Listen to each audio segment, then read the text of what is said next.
세상을 사랑하사 독생자로 그 사랑 보이셨네. 안녕하세요. 한 주간도 평안하고 건강하게 보내셨습니까? 드디어 2021년의 마지막 달 12월의 문이 활짝 열렸습니다. 이맘때가 되면 구세군 자선냄비 종소리와 트리, 송년회, 연말 시상식 등등등과 함께 찾아오는 우울함과 아쉬움이란 녀석들이 있습니다. 하지만 우리에게는 그런 우울함과 아쉬움이란 녀석들에게 내어줄 빈틈이 없습니다. 왜냐하면 그리스도인들에게 12월은 정말 말씀과 은혜와 기대로 가득 찬 한 달이기 때문에 그렇습니다. 특별히 성탄을 기다리는 대림절을 보내면서 올 한 해의 마무리를 어떻게 인도하실까? 내년에는 또 어떤 계획을 말씀하실까? 기대하는 마음이 충만하게 됩니다. 그러니 아쉬워할 틈도 없이 행복한 12월 한 달이 되기를 축복하며 소망해 봅니다. 또한 그렇게 만들어 주실 하나님의 말씀을 함께 나누도록 하겠습니다. 누군가 저에게 이렇게 이야기를 하신 분이 있습니다. 이런 코로나 시대에 무슨 크리스마스야? 신이 있었다면 코로나가 왔겠어? 교회가 그저 상업적으로 크리스마스나 이용하고 말이야.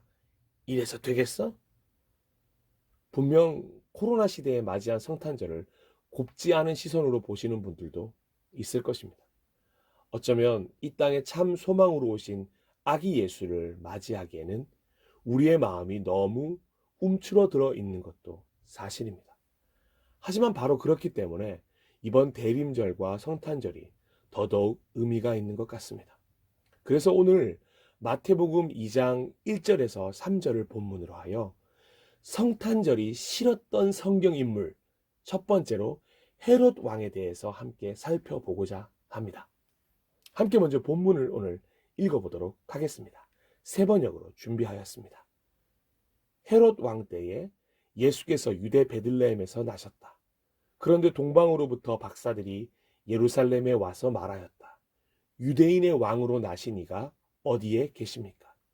우리가 동방에서 그의 별을 보고 그에게 경배하러 왔습니다.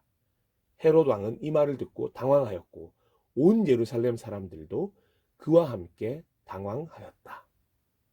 아멘. 예수님이 이 땅에 태어나셨을 당시도 그러했습니다. 결코 좋은 시기가 아니었습니다.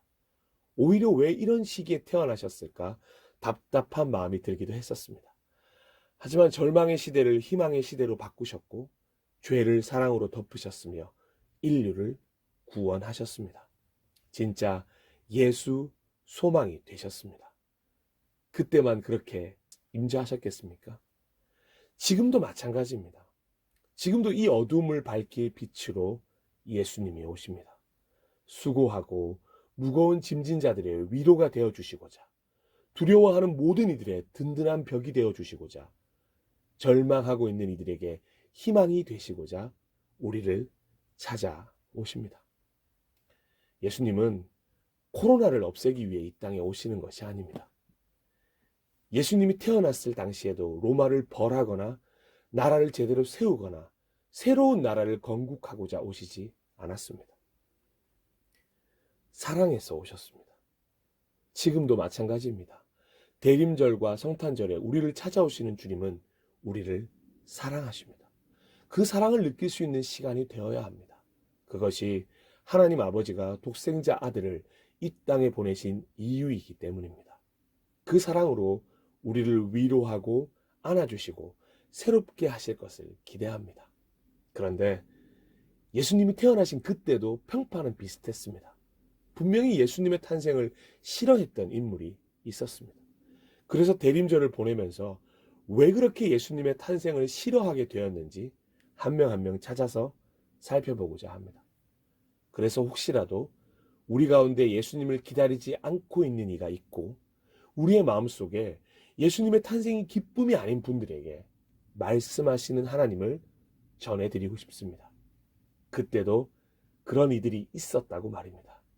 그런데 예수님은 바로 그런 이들을 위해서까지도 이 땅에 오셨다는 사실을 말입니다. 첫 번째로 예수님의 탄생이 가장 싫었던 인물을 꼽으라면 바로 헤롯 왕일 것입니다. 그의 신분이 왕이었다는 것만으로 예수님의 탄생이 얼마나 싫었을지 이해가 가지 않으십니까?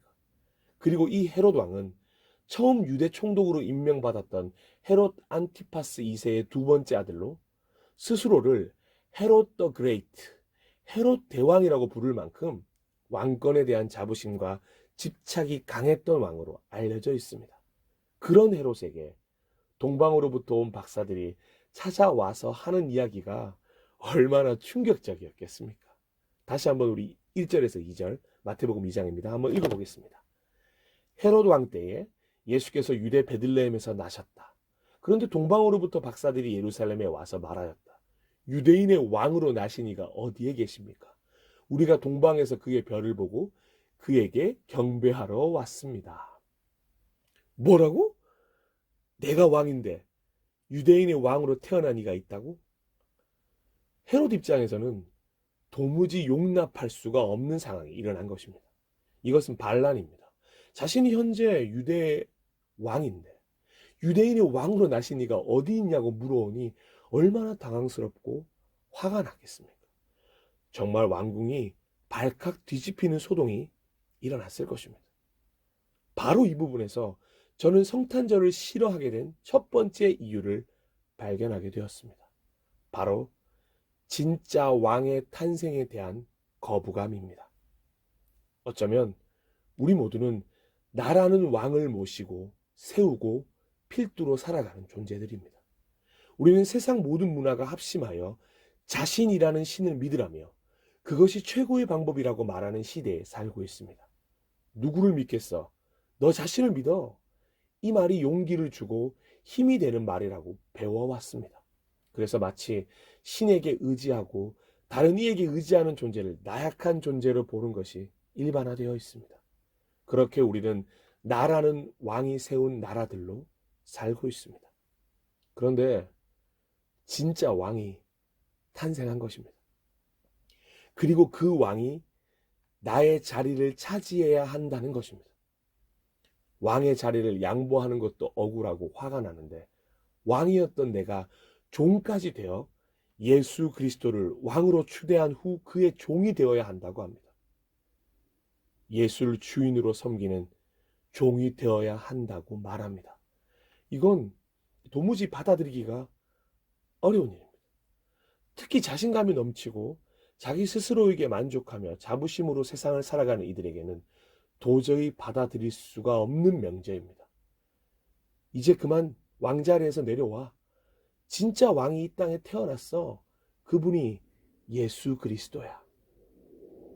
헤롯 왕은 이 말을 듣고 당황하였고 온 예루살렘 사람들도 그와 함께 당황하였다. 이 반응이 어찌 헤롯 왕과 예루살렘 사람들만의 반응이라고 할 수 있겠습니까? 오늘날 우리의 반응이기도 합니다. 도저히 아직 진짜 왕으로 이 땅에 오신 예수를 받아들일 준비가 되어 있지 않았기 때문입니다. 그런데 신기하게도 예수를 받아들일 준비가 되어 있지는 않지만 선물을 받을 준비는 다 끝난 듯합니다. 즐길 준비도 다 끝난 듯합니다. 맞습니다. 성탄절은 진짜 즐기는 축제가 맞습니다. 우리를 죄에서 구하기 위해서 예수님이 이 땅에 오셨기 때문입니다. 너무도 기쁜 복음의 소식이 들려졌기에 축제를 열어 마음껏 기뻐해야 합니다. 그래서 성탄절의 진짜 주인공이 예수님이지만 그 사랑을 받는 사람들 역시 동시에 주인공이기도 합니다. 하지만 예수님의 생일에 왜 주인공이 자신들이 되어야 하는지 진짜 이유는 알지 못한 채 그저 예수님 없이 즐기는 축제가 되어 있고 예수님 없는 성탄절을 보내고 있는 것이 안타까운 것입니다. 그래서 세상은 성탄절을 그냥 축제라고 폄하하고 싶어 하고 그저 즐기는 시간으로 만들고 싶어 하는지도 모르겠습니다. 지난 11월 28일 주일에 분당 우리 교회 이찬수 목사가 했던 설교가 적극적으로 공감이 됩니다. 설교 중에 스타벅스의 섭섭한 마음을 나타냈는데 그 이유가 스타벅스 컵에 메리 크리스마스라는 문구를 빼고 해피 할러데이라고 기록했기 때문이었습니다. 그리고 이어 이렇게 이야기했는데요. 남의 생일에 이거 너무한 거 아닌가? 이건 예의가 아닌 것 같다라고 한 그 말에 웃음이 나면서도 동시에 공감하게 되었습니다. 스타벅스 뿐이겠습니까? 이때가 기회다 싶은 세상은 정말 마음껏 상업적으로 이용할 것입니다. 결국 세상은 자신이 왕이고 싶어 합니다. 문화라는 이름의 왕이고 싶고, 축제라는 이름의 왕이고 싶고, 각자 모두를 왕으로 만들어준 후 그 자신이 그 위에 군림하려고 합니다. 그래서 진짜 왕이신 예수에 대한 관심을 끄게 만들고 싶어 합니다. 여러분은 어떠십니까? 이번 기회에 그만 스스로 왕이 된 여러분을 그 자리에서 몰아내시고 진짜 왕이신 예수 그리스도를 주인으로 모실 생각이 없으십니까? 어쩌면 매해 돌아오는 성탄절이 우리에게 그런 기회를 제공해 주고 있는지도 모르겠습니다. 이번 성탄절엔 진짜 왕으로 인정하겠지? 이번 성탄절엔 주인으로 모셔드리겠지? 라며 하나님이 기대하는 마음으로 매해 성탄절을 보내고 계시는 것은 아닐까요? 우리의 마음, 스포트라이트를 받고 있는 그 자리, 왕이며 주인인 자리, 그 자리를 진짜 왕으로 오신 예수님께 이제는 기쁨으로 내어드려야 할 때가 아닐까 생각해 봅니다. 헤롯 왕은 당장 대제사장들과 율법교사들을 소집했습니다. 그리고 유대인의 왕 그리스도가 어디에서 태어날지를 그들에게 물어보게 됩니다. 그러자 그들이 왕에게 대답합니다. 그들은 말씀을 알고 연구했기에 어디인지를 알고 있었습니다. 마태복음 2장 5절입니다. 그들이 왕에게 말하였다. 유대 베들레헴입니다. 예언자가 이렇게 기록하여 놓았습니다. 드디어 하나님의 말씀대로, 하나님의 약속대로 메시아가 이 땅에 오셨습니다. 그리고 예언자의 기록대로 유대 베들레헴에서 태어나셨습니다. 그러면 대제사장들과 율법 교사들이 지금 이러고 있어야 할 때입니까? 당장 베들레헴으로 먼저 달려가야 하는 것 아닙니까? 그토록 오랜 시간 동안 유대인들을 버티게 했던 메시아 대망 사상의 결과가 오늘 이렇게 모두에게 알려졌음에도 불구하고, 하나님의 언약이 성취되었음에도 불구하고 그들은 아무것도 하고 있지 않습니다. 오히려 헤롯 왕에게 동조해 헤롯 왕의 악행을 돕는데 일조하게 됩니다. 대제사장과 율법교사들 역시 헤롯이 왕이라고 생각했기 때문입니다. 그리고 하나님보다 헤롯을 더 두려워했기 때문입니다. 말씀보다 현실이 더 중요했습니다. 헤롯은 동방박사들에게 그곳이 베들레헴이라고 알려주면서 찾게 되면 정확한 위치를 자신에게도 알려달라고 이야기합니다. 알게 되면 당장 찾아가 아기 예수를 죽여버릴 생각이었습니다. 그런데 베들레헴에서 아기 예수를 만난 동방박사들은 꿈에 하나님의 지시를 받고 헤롯에게 가지 않고 곧바로 고향으로 돌아가게 되었고, 이 사실을 알게 된 헤롯은 분노하며 해서는 안 될 일을 행하고 맙니다. 그 유아 학살이라고 하는 너무도 악한 일을 말리지 못했던 존재들이 바로 대제사장과 율법 교사들이기도 했습니다. 헤롯은 박사들에게 속은 것을 알고 몹시 노하였다. 그는 사람을 보내어 그 박사들에게 알아본 때를 기준으로 베들레헴과 그 가까운 온 지역에 사는 2살짜리로부터 그 아래의 사내 아이를 모조리 죽였다. 저는 헤롯 앞에 서 있는 대제사장들과 율법 교사들을 보면서 성탄절을 싫어하게 되는 두 번째 이유를 발견하게 되었습니다. 바로 하나님의 말씀을 믿지 못하기 때문입니다. 아니, 조금 더 깊게 이야기하자면 하나님의 말씀대로 될 것이라는 것을 믿지 못했고 하나님의 말씀대로 되지 않기를 바랐다는 것입니다. 메시아를 기다리던 유대인들에게 메시아가 왔습니다. 그런데 대제사장과 율법교사들은 그 메시아를 기다린다고 말은 해왔지만 정작 기다리지 않았던 것입니다. 설마 진짜 올지 몰랐던 것입니다. 그것도 아기로 태어나서 올 것이라고는 생각도 하지 못했을 것입니다. 그러니 베들레헴에서 태어난 아기는 진짜 유대인의 왕, 메시아라고 생각하지 않았을지도 모릅니다. 다윗과 같은 경제적이고 정치적인 메시아를 기대했는데 아무런 힘도 없는 갓난 아기로 태어났다고 하니 믿고 싶지 않았던 것입니다. 말씀을 믿지 못하는 이들의 특징이 그렇습니다.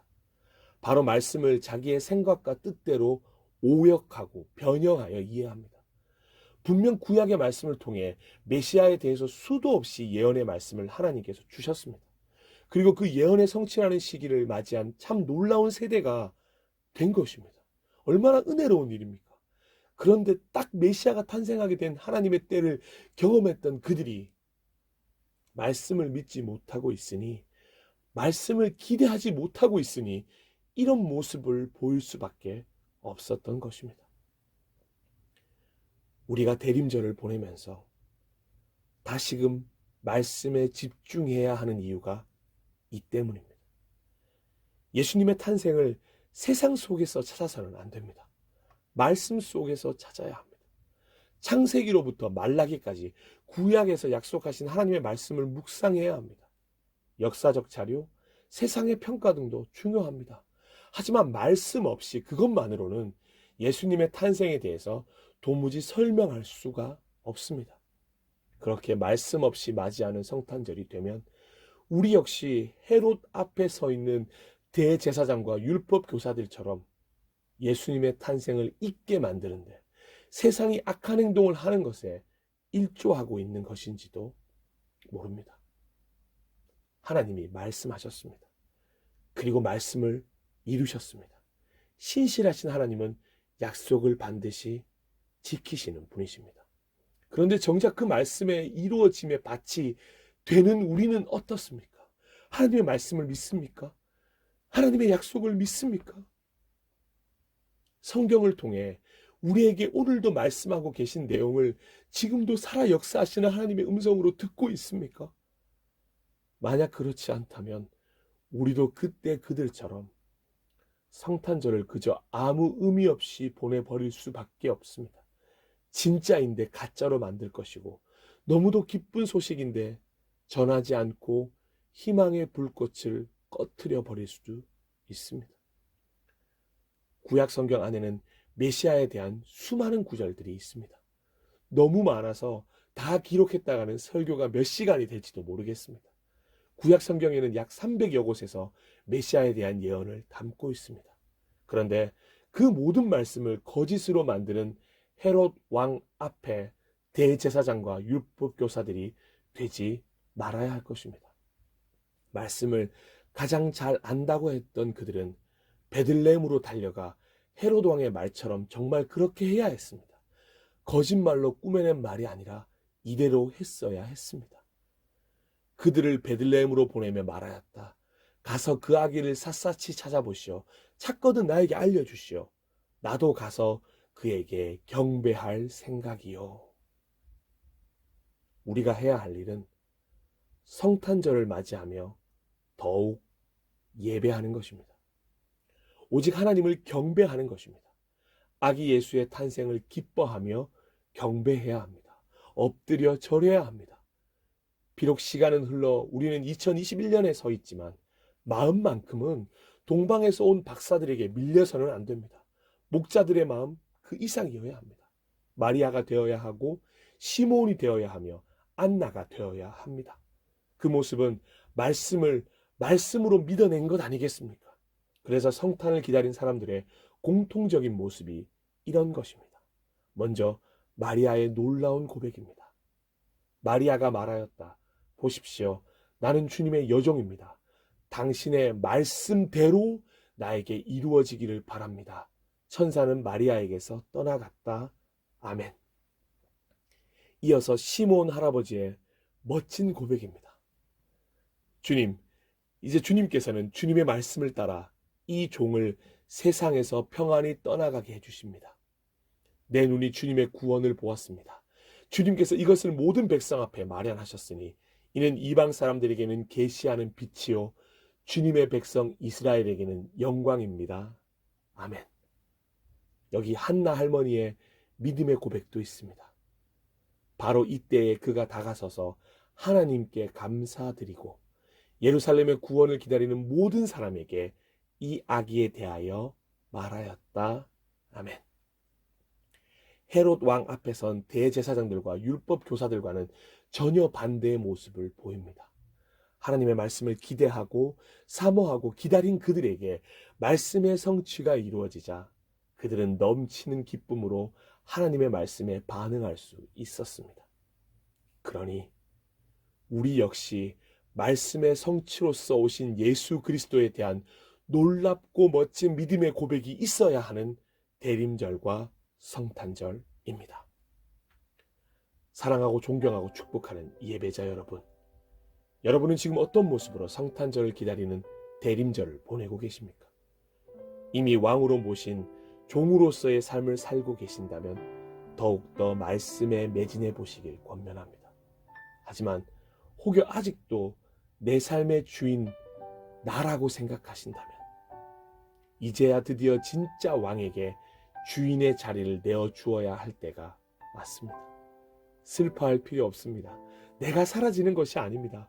오히려 더욱더 온전한 내가 될 것입니다. 진리로 자유하게 된 훨씬 커진 나를 만나게 될 것입니다. 무엇보다 하나님과 동행하는 나를 발견하게 되실 것입니다. 그리고 말씀 앞으로 나아갔으면 좋겠습니다. 평소에는 잘 보지 않았던 마태복음, 누가복음 1장, 2장을 더 깊게 묵상해 보았으면 좋겠습니다. 그리고 이 말씀들뿐만 아니라 우리에게 말씀하시고 약속하셨던 수많은 말씀들의 성취를 기대하며 기다리며 살아갈 수 있는 우리가 되었으면 좋겠습니다. 이번 2021년 성탄절이 저와 여러분, 우리 인생의 전환점이 되는 시간이었으면 좋겠습니다. 이미 전환점이 찾아오신 분들에게도 리프레시 되는 시간이 되었으면 좋겠습니다. 세상은 자신들에게 눈을 돌리라고 무던히도 노력할 것입니다. 그러면 우리는 주인 되신 주님과 함께 무던히도 말씀 앞에 서 있으려고 노력하면 됩니다. 우리의 시선을 빼앗아가는 네온 사인에서 시선을 돌려 눈을 감고 기도의 시간을 가지면 됩니다. 트렌드에 뒤처진다고 문화를 즐기지 못하는 젊은이라고 놀리는 것에 귀를 닫고 말씀해 주시는 평안을 누리시길 소망합니다. 12월은 그런 시간입니다. 대림절은 그런 은혜의 시간입니다. 누리고 즐기는 자들만 알 수 있는 놀라운 생명과 말씀의 시간입니다. 예수님을 만나게 되고 더욱 깊이 만나게 되는 귀한 시간이 될 것입니다. 헤롯 왕이 되지 맙시다. 대제사장과 율법 교사들이 되지 맙시다. 함께 잠시 기도하도록 하겠습니다.